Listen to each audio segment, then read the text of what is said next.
nous allons étudier l'anatomie des glandes surrénales. Pour cela, on va adopter le plan suivant.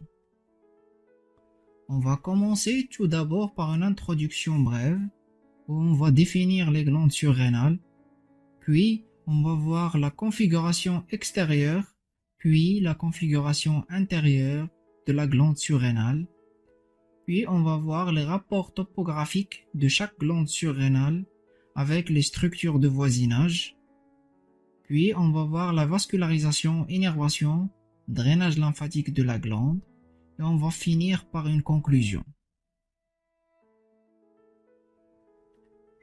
Les glandes surrénales sont deux glandes endocrines paires situées en rétropéritonéal,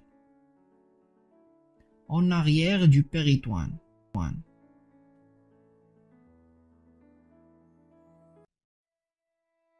Elles sont situées au niveau de l'extrémité supérieure des reins. La glande surrénale est un organe essentiel à la vie. Leur dysfonctionnement est à l'origine de plusieurs maladies, à savoir la maladie d'Addison, syndrome de Cushing, la maladie de Cohn et les signes d'hyperandrogénie. Pour la configuration externe de la glande surrénale, on va commencer par la situation des glandes surrénales. Les glandes surrénales sont situées dans l'espace rétropéritonéal, en arrière du péritoine, au-dessus de l'extrémité supérieure du rein correspondant. La surrénale gauche a la particularité d'être un peu plus bas située et débordant la partie suprahilaire du rein gauche. Chaque glande surrénale est enclose dans le fascia rénal, qui est composé de deux feuillets, un feuillet rétrorénal et un feuillet prérénal. La glande surrénale est séparée du rein par ce qu'on appelle le septum intersurréno-rénal, qui sépare le rein de la surrénale. Pour la forme de la surrénale droite est aplatie sagittalement et de forme pyramidale. La surrénale gauche est allongée en virgule renversée. La surrénale a une coloration jaune chamois et de consistance molle et fragile. On lui décrit trois faces. Face antérieure qui présente le hile en son centre.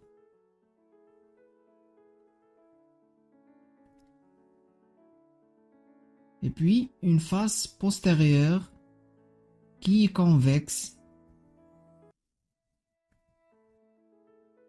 Et puis une face rénale qui repose sur le rein et qui est concave.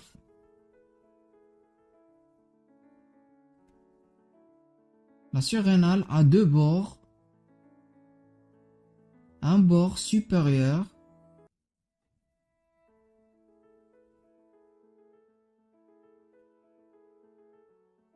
et puis un bord médial. Pour les dimensions de la glande surrénale, elles mesurent chacune environ 5 cm de hauteur, 3 cm de largeur et 1 cm d'épaisseur. Elle pèse environ 12 grammes. Pour la configuration interne de la surrénale, la glande surrénale est entourée par une capsule fibreuse. Elle présente deux parties. Le cortex surrénalien, qui a une coloration jaune, est situé au niveau périphérique sous la capsule fibreuse surrénalienne.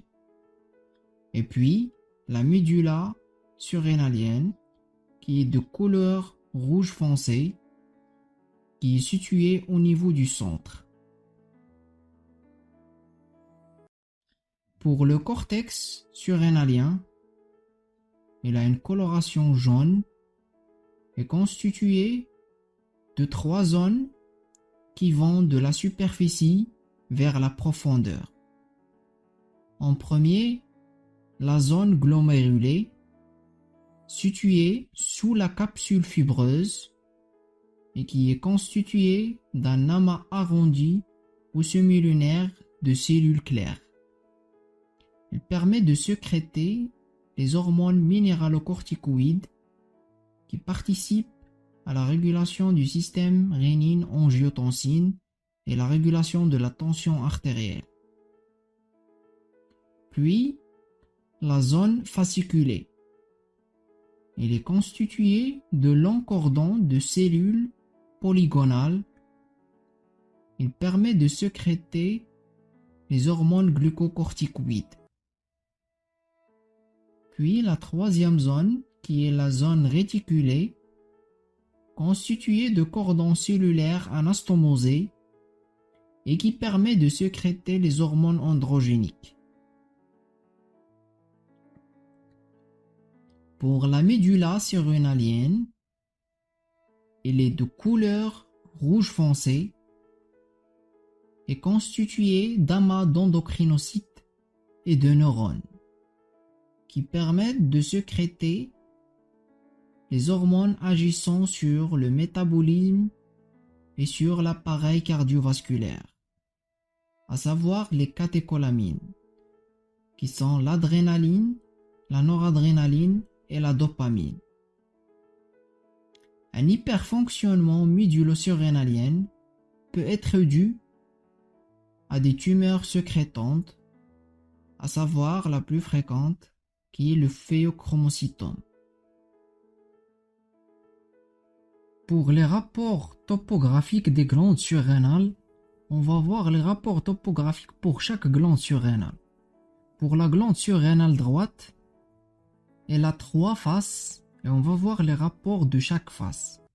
Pour la face antérieure, cette face on peut la subdiviser en 3 petites surfaces et chacune a des rapports. En premier, la surface médiale. Elle est en contact avec la veine cave inférieure. On voit clairement que la veine cave inférieure est située en avant.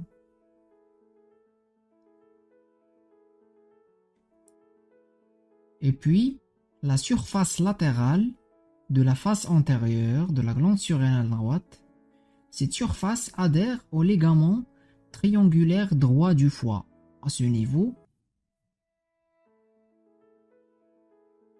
et puis une surface inférieure. Une surface inférieure qui répond au foie et au duodénum.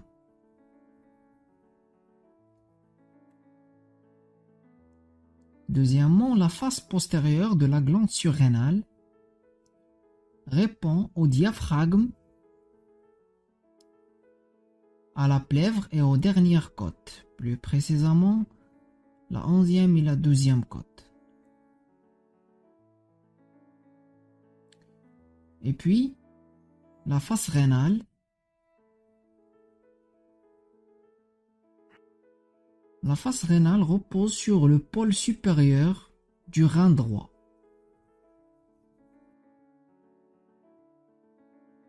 Pour les rapports des bords de la surrénale droite, le bord supérieur de la surrénale droite répond au diaphragme ou au muscle diaphragmatique. Pour le bord médial de la surrénale droite, elle répond au plexus cœliaque, qui est un grand plexus nerveux qui, dans le plexus surrénalien et le plexus rénal, et d'autres plexus nerveux destinés aux organes abdominaux. Le bord médial répond aussi à l'artère phrénique inférieure droite, qui émerge directement de l'aorte. Le bord médial répond aussi au pilier droit du diaphragme à ce niveau. Pour les rapports de la surrénale gauche, la surrénale gauche a également 3 faces et on va décrire les rapports pour chacune des faces. Pour la face antérieure, elle comprend 3 surfaces pour lesquelles on va déterminer les rapports. Pour la surface supérieure de la surrénale gauche, elle est recouverte du péritoine de la bourse omontale.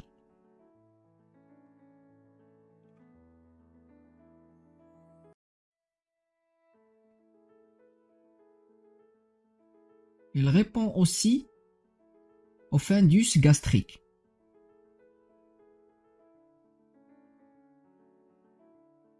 Répond à l'extrémité postérieure de la rate. Pour la surface inférieure de la surrénale, elle répond au vaisseau splénique et à la queue du pancréas. Pour la face postérieure de la surrénale gauche, elle répond au pilier gauche du diaphragme.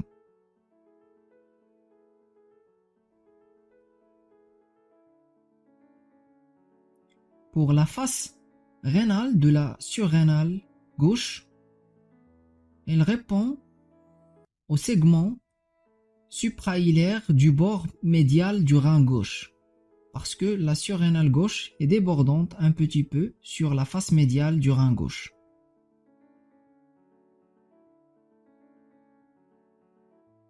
Pour les rapports des bords de la surrénale gauche, le bord supérieur de la surrénale gauche répond au muscle diaphragmatique.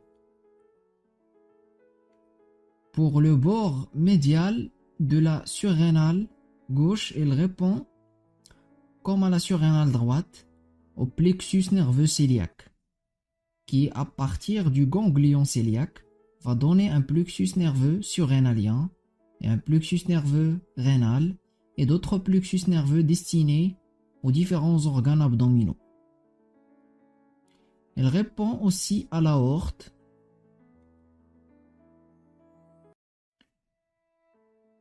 et aux artères phréniques inférieures gauches.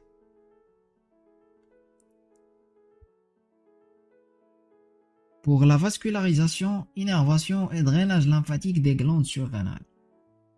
La vascularisation artérielle provient essentiellement de 3 principales artères. En premier, les artères surrénales supérieures. Elles proviennent d'une artère phrénique inférieure. Que ce soit, l'artère phrénique inférieure gauche va donner les artères surrénales supérieures gauche et l'artère phrénique inférieure droite va donner les artères surrénales supérieures droite. L'artère phrénique inférieure émerge directement de l'aorte. En deuxième lieu, on a les artères surrénales moyennes qui émergent directement de l'aorte abdominale pour vasculariser chacune des glandes surrénales. En troisième lieu, on a les artères surrénales inférieures. Ils émergent directement de l'artère rénale. Pour le drainage veineux des glandes surrénales, en premier, le plexus veineux de la médula est drainé dans une veine centrale qui va émerger du hile et va devenir la veine surrénale droite pour la glande surrénale droite et la veine surrénale gauche pour le drainage veineux de la surrénale gauche. Pour la veine surrénale droite, après son émergence du hile, il va rejoindre directement la veine cave inférieure. Pour la surrénale gauche, il se draine directement dans la veine rénale gauche. La veine surrénale gauche va s'anastomoser avec la veine phrénique inférieure gauche pour constituer une voie de dérivation réno-surrénophrénique. Pour l'innervation des glandes surrénales, Les surrénales ont une double innervation, sympathique et parasympathique.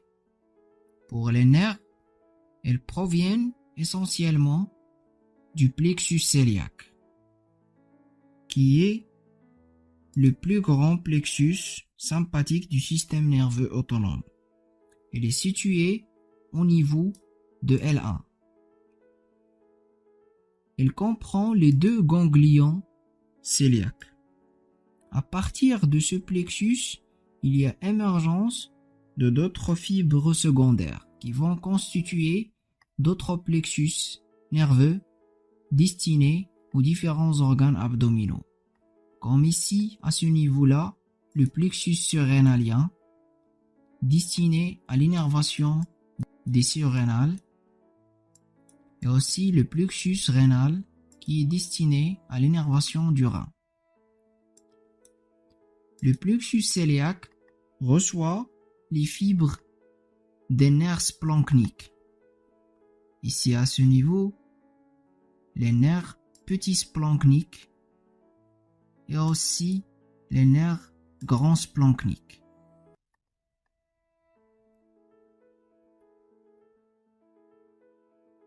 Pour le drainage lymphatique des glandes surrénales, les lymphatiques de la glande surrénale se drainent dans les lymphonodes lombaires, que ce soit préaortique à ce niveau, et aussi dans les lymphonodes lombaires latéro-aortiques, là des deux côtés de l'aorte. En conclusion, les glandes surrénales sont deux glandes paires et endocrines situées en rétropéritonéal, c'est-à-dire derrière le péritoine, au niveau de l'extrémité supérieure de chaque rein. Elles sont essentielles à la vie. Leur configuration interne est faite de deux zones, le cortex et la médulla, qui sécrètent les hormones surrénaliennes. Elles entament des rapports essentiels avec les différents organes de voisinage. Les glandes surrénales sont richement vascularisées via les artères surrénaliennes et les veines surrénaliennes. Les nerfs proviennent essentiellement du plexus cœliaque, qui est un grand plexus nerveux destiné à l'innervation des différents organes abdominaux et pelviens, et qui va assurer l'innervation des glandes surrénaliennes via le plexus surrénalien. Les lymphatiques se drainent dans les lymphonodes lombaires, préaortiques et latéro-aortiques.